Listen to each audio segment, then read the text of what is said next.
Good afternoon, Mr. Mausam Kumar, Assistant Professor of History in Sattar Memorial College of Education.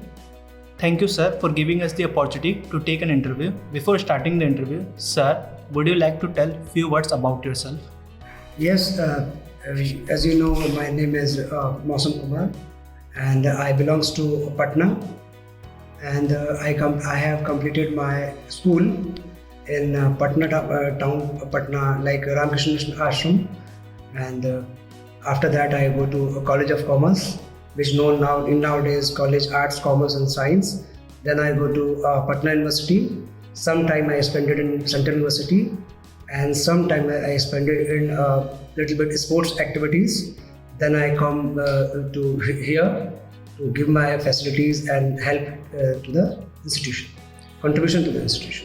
Thank you, sir. Thank you for your brief introduction. Sir, how do you help your student to cope up with the competition because the competition in outside world is being so high?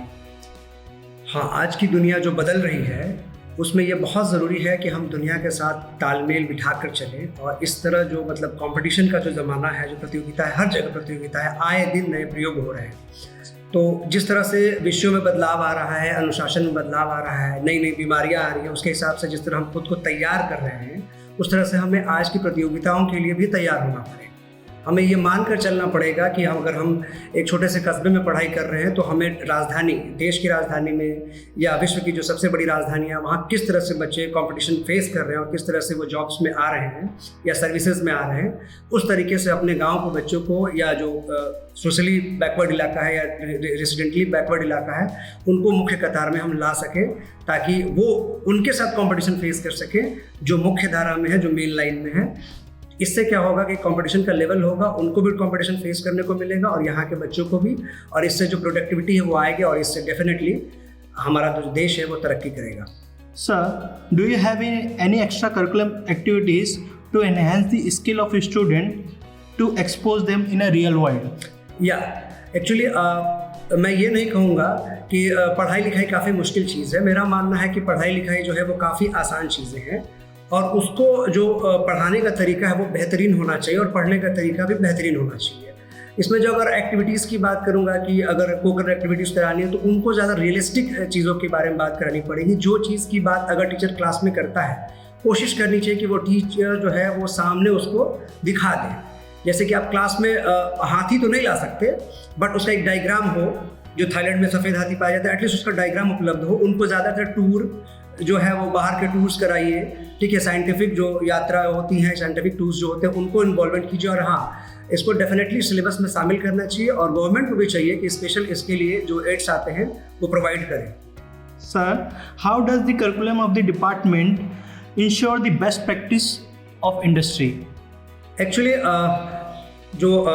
जिस college की बात करें, जो college में जो जीवन होता है, वहाँ से बच्चे अपने दैनिक जीवन की ओर जाते हैं।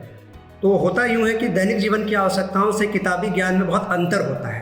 तो आवश्यकता है कि करिकुलम में, यानी जो पूरा सिलेबस जिसको भी कुछ लोग कहते हैं, उसमें बदलाव करने की आवश्यकता, और कोशिश करनी ये चाहिए कि करिकुलम में वो बातें शामिल की जाएं जो वाकई में बदलाव के साथ हमारे समाज में घटित हो रही हैं।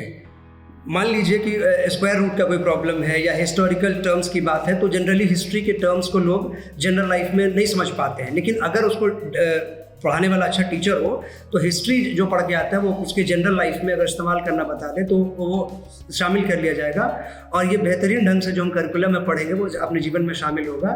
तो मस्त जब जो विद्यार्थी है या जो छात्रा है या छात्र है वो सक्सेसफुल हो जाएंगे। Sir, at last, what valuable advice would you like to give to the student for their prosperous career ahead? Right, जैसा कि एडवाइस की बात है, तो आजकल जो ज़माना है उसमें हर चीज़ जो है वो गूगल पे अवेलेबल है। हम व्हाट्सएप ग्रुप को भी एक गूगल की तरह इस्तेमाल करते हैं। कोई भी समस्या है किसी भी ग्रुप में लिख देते हैं, उसे ढूंढने का प्रयास नहीं करते हैं। तो मैं स्टूडेंट को यही एडवाइस दूंगा कि आप थोड़ा इलेक्ट्रॉनिक चीज़ें, मोबाइल वगैरह से दूर जाकर किताबों की तरफ देखिए, और किताबों में क्या है कि जो आप ढूंढ रहे हैं उसके अलावा बहुत सारी चीज़ें हैं। हाँ, समय थोड़ा लगेगा, आप ये नहीं कह रहा हूँ कि मोबाइल का साथ छोड़ दीजिए, जहाँ टेक्नोलॉजी उसको साथ साथ लेके चलना है, लेकिन किताबों जो मूल ज्ञान का स्रोत है उनको साथ लेके चलिए, ताकि आप जो जानना चाहते हैं उसके अलावा भी बहुत सारी बातें आप सीख सकते हैं, और आपके पास एक बहुत बड़ा किताबों के चलते शब्द भंडार मौजूद है। Thank you, sir. Thank you for your valuable advice and experiences. Thank you.